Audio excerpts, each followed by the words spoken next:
Hi everyone, welcome to Homerino Collectibles, where today I'm going to be doing the review of the Marvel Legends Infinite Series Gamora from the Guardians of the Galaxy wave. Gamora is part of the Groot Builder figure collection, and if we just take a look at the back of the box, where we can see the bio which says Gamora, the last survivor of an extinguished race, the assassin Gamora trained from childhood to become the most dangerous woman in the universe. So we'll see more of that in the movie, and then here we have a picture of Gamora. And then down here we have the rest of the wave, and you need to get all of these to get your Groot figure. So let's get this thing open and take a look at the Build-A-Figure piece first.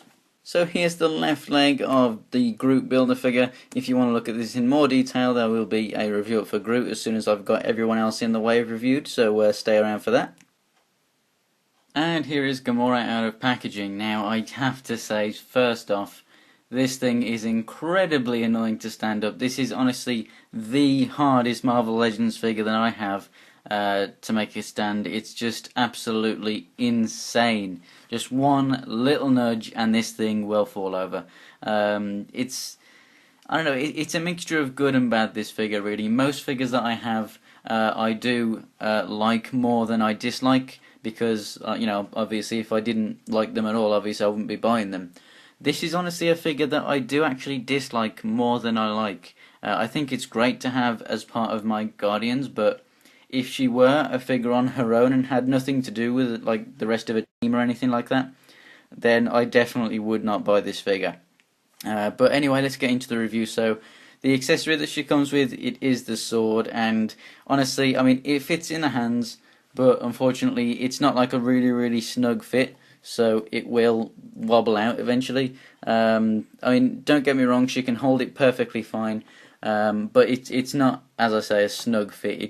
It doesn't rest in a hand, but it's not a snug fit. So it's like a kind of happy medium whereby it works, but that's it. It's only good enough to work. It's not good enough to be good. But the sword itself is actually quite nice. Very nice moulding in here. No paint taps or anything on there, so I don't know if it is actually accurate to the sword she uses in the film paint-wise. And if it's not, then it would have been nice to have had some paint on it. But if it is exactly like this, just this one flat colour, then fair enough. And storage for it, obviously it can fit in either of her hands. And then she has this loose belt here. And what you can do is, because it just rests against her hip naturally, you can just put it straight in there. And that looks really good. And honestly, if you shake that around, that's probably going to stay in there more than it is her hand. Because if you look at this, you put it in her hand, you can see it's a loose fit. It's not super tight, so it's going to stay in there, but it's going to wobble out. It's not actually a snug fit where you have to pull it out. So that's just one thing with all accessories. I do like it when things are snug fits and not just resting in there, but that's not too bad. Does it look like Zoe Saldana? I think for the most part, yes. Certain angles, like for example, straight ahead, if I look at the eyes and whatnot, I think yes, and then if I look at the markings on the face, I think no. But from some angles, it does look more like her than others. It's not as good as others from the wave, so it's passable. It's passable. The hair, I really do like this gradient. So you got this really nice sort of metallic, sort of very dark, hot rod red sort of a colour. Sort of kind of Iron Man Mark III from Iron Man 1 sort of a colour. Up to a matte black. So it's a nice gradient from a really glossy metallic colour to a matte black. That's very nice. The top, I really do like the metallic blue that's used on the costume here. I really do like that. That's my favourite part of this figure. And it does really come to something when I say that the favourite part of my figure is a small bit of paint detail right there, but I really do like that aspect of the costume. And then moving down the costume, we have some nice darker blue highlights going through it, pretty nice. And then down here to the heels, we have some nice moulded in detail, some like clips and whatnot on the boots, some nice detail on these hand wraps. There's really good moulded detail in this figure. I think that the figure actually looks great, but the problem with me is A, articulation, and then as I said, B, just being able to stand. I mean, if you put this figure on the ground, you can get it to stand, but you just got to take your time with it. And mostly it's because of how small these feet are. Now, it's a bit like the Black Widow figure that we got in the Winter Soldier wave.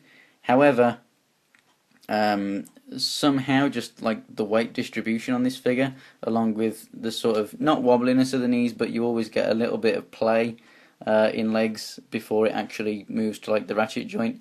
That amount of play combined with such small heels like that just means that this thing just wants to topple over all day long. So let's take a quick look at articulation here. The head is not on any kind of a swivel underneath here, it's just a solid ball, meaning that this hair can get in the way of articulation. As you can see, it moves that way, but the hair kind of pushes the head over like so, and the same the other way, so she doesn't do like a straight left and right, only that much. If you want to look more, it goes to the sides. She can't look up, she can look down a little bit, but that's it. So it's pretty poor head articulation really. Shoulders up and down and full 360. She has a swivel and a hinge at the elbow, only single jointed though, not double jointed. We have a swivel at the wrist, and the wrist can also go in and out. The diaphragm joint is pretty weird. It moves forward and back just a little bit. It's not that great. And then we have left and right and a little bit of side to side. And then down here at the legs, I'm not really liking this articulation either. They only go out this much, the legs go forward. They do go back, so that's a good thing, but they've kind of given us that and not given us any outward movement, so kind of annoying. And then we have a swivel in the thigh, double jointed knee, which is very nice. Down here in the feet, we have an up and down, and then we have a left and right, but no ankle pivot. That's also another reason why it's quite hard to get it to stand. And it's pretty annoying really. Gamora, she's an assassin. She's going to be doing some awesome hand-to-hand combat in the film. She comes with a sword. Pretty much the only pose that you can get her standing in with a sword is basically straight up. I mean, you want to get her into some kind of an awesome pose. If I would just pick up the Nova figure right here, for example, let's say he had a sword, and let's just say I want to get him in a fighting pose. I can put the arms up, I can turn the fist around and whatnot. Fair enough. But then I can also bring the legs out this much. So I can flick him back, and I can move the feet so that it's level, so that he can stand easily at that kind of a range, and I can just move him around however I like, and I can create some really, really nice, crouching sort of poses where he's getting ready to fight something. However, Gamora, on the other hand, you can bring the legs forward and whatnot, and you can do everything nice with the arms, but you can't bring the legs out, so you can't really get into any nice looking crouching poses. Again, with how small the feet are, you're going to have to use a base, something with peg holes, to be able to get her into a nice pose and stay there. And I would definitely suggest putting her on a base for when she's on the shelf, because she will topple over a lot. Like I say, it's not like she's just hard to stand, period. But at just putting a figure down like this, as you can see, she stands fine. But if you want to get her into any kind of other pose other than just standing straight, she is going to fall over. And as for a size comparison, here she is next to Rocket If I hold her, maybe she won't fall over. So here she is next to Rocket Raccoon and Star-Lord. So as you can see, she is a little bit smaller. And if I just bring out Black Widow just to compare, because the molds are quite similar.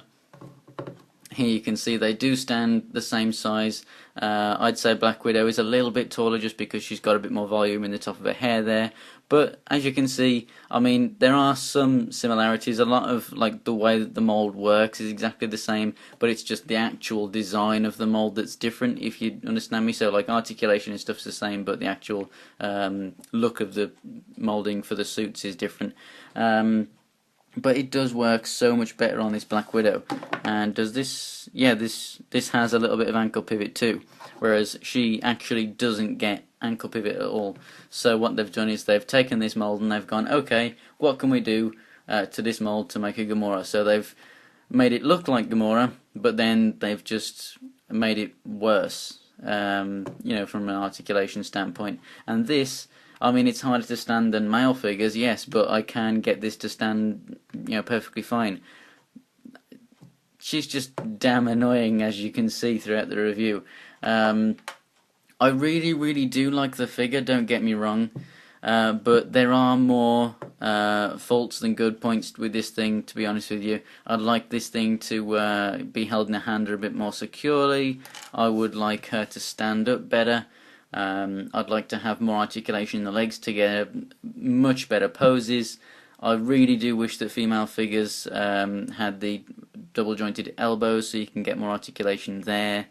And I wish that they would make the hair out of a more pliable plastic, a bit like what they use for like Star-Lord's cloaks and whatnot. And these kind of like rubbery belts and whatnot. I think that's what they should use for the hair, because obviously then you'd be able to get more articulation in the head, and you'd be able to put the swivel joint underneath the ball and there, or the socket joint, whatever you want to call it, so that you can get a bit more articulation. I'll just show you that quick with Star-Lord. As you can see, you've got the ball peg, but it's also on this movable joint here, so you get way more neck articulation. I really do wish that female figures started to have that, but for the most part, I definitely say I recommend this thing. If you are collecting your Guardians, obviously you need her to finish them all off. I think that she absolutely looks fantastic, but there are some obvious downsides. So if you can, get her for a bit of a cheaper price than you get everyone else. Just like Rocket Raccoon, just find him for a bit of a cheaper price. These two are the kind of duds in the wave, I guess you can say. So yeah, final thoughts basically. She's not fantastic, but she is a good figure. So thanks for watching, guys. I'm Homerino123 on Instagram and Twitter if you want to follow me on those. That's where I just post pictures of my collection and whatnot. Links to the rest of the wave will be in the description. If you want to go ahead and subscribe, that would help out the channel a lot, and also you'll be notified when I get my Drax review up. So thanks for watching, guys, and I'll see you next time.